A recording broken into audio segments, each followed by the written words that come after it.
اور ابھی آپ کو ایک چھوٹی سی ریاست بھی پوری طرح نہیں ملی مدینہ کی, اس میں بھی چاروں طرف آپ کے دشمن. مسجد نبوی جتنی بڑی ہے نا اب, پورا مدینہ نبی کے دور میں اس سے چھوٹا تھا. سمجھ میں آ رہی ہے؟ جو مدینہ شہر تھا نا, آج جو مسجد نبوی ہے مدینہ شہر اس سے چھوٹا تھا. کوئی ماہر آدمی ہو نا آپ کو بتائے گا مسجد نبی کے اندر یہاں حضرت ابو بکر کا گھر تھا, یہاں حضرت عمر کا گھر تھا, یہاں حضرت ابو ہریرہ آیا کرتے تھے, یہاں یہ ہوتا تھا, یہاں پوری مسجد نبی کے اندر پوری مدینہ کی تاریخ ہے. بہت کمزور معمولی سی ریاست جو اپنے پاؤں پہ ابھی کھڑی بھی نہیں ہو پا رہی, سنبھل بھی نہیں پا رہے, اور خطوط لکھے جا رہے ہیں ہرقل کو. ہے بھائی, خطوط کس کو لکھے جا رہے ہیں؟ بڑے بڑے ملکوں. اس وقت ایسے جیسے رشیا, امریکہ اور برٹش, ان حکومتوں کو خطوط لکھے جا رہے ہیں. اس میں کیا کہا جا رہا ہے؟ انی رسول اللہ علیکم جمیعا, مجھے گاڈ نے میسنجر بنا کے بھیجا ہے کہ اس کی طرف. آپ کہتے ہیں جب اللہ کو اللہ کہا جائے گا تو گاڈ کیوں کہہ رہے ہو پھر بار بار گاڈ؟ اس لیے کیونکہ یہ لفظ گوروں کے لیے بھی ایکسیپٹیبل ہے نا. گاڈ کو تو وہ بھی مانتے ہیں نا, اللہ کو نہیں مانتے, گاڈ کو تو مانتے ہیں نا, تو اس لیے میں گاڈ کا لفظ استعمال کر رہا ہوں. اب میں آپ سے ایک بات عرض کر رہا ہوں کہ دنیا میں اس سے بڑے سفیر کی کوئی مثال مل نہیں سکتی, جو دعویٰ بھی کر رہے ہیں اللہ کی طرف سے تمام انسانوں کا رسول, اور اس دعوے پر عمل بھی کر کے دکھا رہے ہیں. بڑے بڑے بادشاہوں کو خطوط لکھ رہے ہیں. بعض بادشاہوں نے جب آپ کا خط دیکھا تو اسے پھاڑ دیا. آپ نے فرمایا اللہ اس کے اسی طرح ٹکڑے کرے گا جس طرح اس نے میرے خط کو پھاڑا ہے. آپ کہہ سکتے ہیں بھائی کسی کے خط کو پھاڑنے پر اتنی بڑی بد دعا کیسے دی جا سکتی ہے؟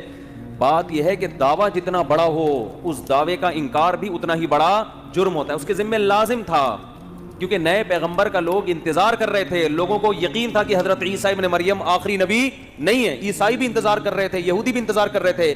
ایسے موقع پہ اگر کوئی دعویٰ کرے تو دعویٰ سنتے ہی اس کو پھاڑ ڈالنا یہ اللہ سے دشمنی لینے کے مترادف ہے. اس لیے رسول اللہ صلی اللہ علیہ وسلم نے فرمایا لا يسمع بی احد من هذه الامه یہودیا کان او نصرانیا ثم لم یؤمن بالذی ارسلت به الا دخل النار. فرمایا میری پوزیشن یہ نہیں ہے کہ کوئی میری دعوت سنے, اس کا دل چاہے تو مان لے, دل چاہے تو نہ مانے. نا نا نا نا نا نا. میری حیثیت یہ ہے کہ اس امت میں کوئی یہودی عیسائی میرے بارے میں سنے اور پھر تحقیق کر کے مجھ پر ایمان نہ لے کر آیا تو اس کا ٹھکانہ جہنم کی آ گئے. اس نے اس کو ویلیو کیوں نہیں دی؟ بالکل اس کی مثال ایسے جیسے کلاس روک کر ایک شخص کہہ رہا ہے مجھے پرنسپل نے بھیجا ہے, اور ٹیچر اس کی بات کو لفٹ کرانے کے لیے تیار نہیں ہے, تو آپ کیا سمجھتے ہیں پرنسپل چھوڑ دے گا اس کو؟ اور وہ کہہ بھی رہا ہے کہ میں سب پوری کلاس کے لیے پیغام لے کر آیا ہوں, اور پیغام بھی بہت اہم ہے. آج لبرل لوگ اعتراض کرتے ہیں نا, یہ کیا بات ہے محمد صلی اللہ علیہ وسلم پر کوئی ایمان نہ لے کر آئے تو جہنم میں جائے گا. اتنی سی باتوں پہ جہنم, یعنی وہ کہتے ہیں نا یہ لوگ ذرا سی بات پہ کہاں پھینک رہے ہوتے ہیں جہنم میں ڈال. بھائی اتنی سی بات ہے نہیں, کیونکہ دعویٰ یہ کہ مجھے خدا نے بھیجا ہے. اب آپ کے ذمے ہے کہ آپ تحقیق کرو کہ یہ اپنے دعوے میں جھوٹے ہیں یا سچے.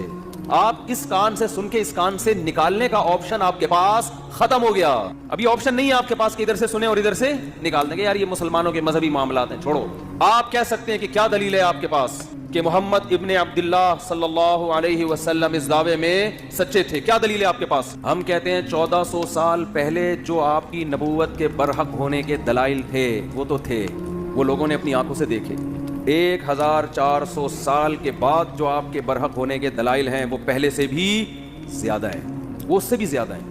اگر خدا محمد صلی اللہ علیہ وسلم کو میسنجر بنا کے بھیجتا اور یہ نہ کہتا کہ یہ آخری پیغمبر ہیں, تو خدا کے ذمے محمد صلی اللہ علیہ وسلم کی تعلیمات کی حفاظت بولو نہیں. اللہ کہہ دیتا کہ ان کی تعلیمات جب مسخ ہوں گی تو میں دوسرا پیغمبر بھیج دوں گا. خدا نے محمد ابن عبداللہ صلی اللہ علیہ وسلم کے بارے میں 2 دعوے کیے, یہ میرے میسنجر ہیں اور لاسٹ میسنجر, ان کے بعد کوئی نبی نہیں ہے, کیونکہ ساری دنیا کے سارے انسانوں کے لیے. اس دعوے میں اللہ نے ایک اور دعویٰ کر دیا کہ ان کی تعلیمات کو میں قیامت تک کے لیے محفوظ کر دوں گا. اللہ کے ذمے تھا کہ محمد صلی اللہ علیہ وسلم کی تعلیمات کی حفاظت کرتے. یہ حفاظت خود اس کی دلیل ہے کہ محمد صلی اللہ علیہ وسلم لاسٹ میسنجر آف گاڈ ہیں, ورنہ کسی یتیم جو نہ لکھنا جانتا ہو نہ پڑھنا جانتا ہو اس کی تعلیمات کی اللہ کی قسم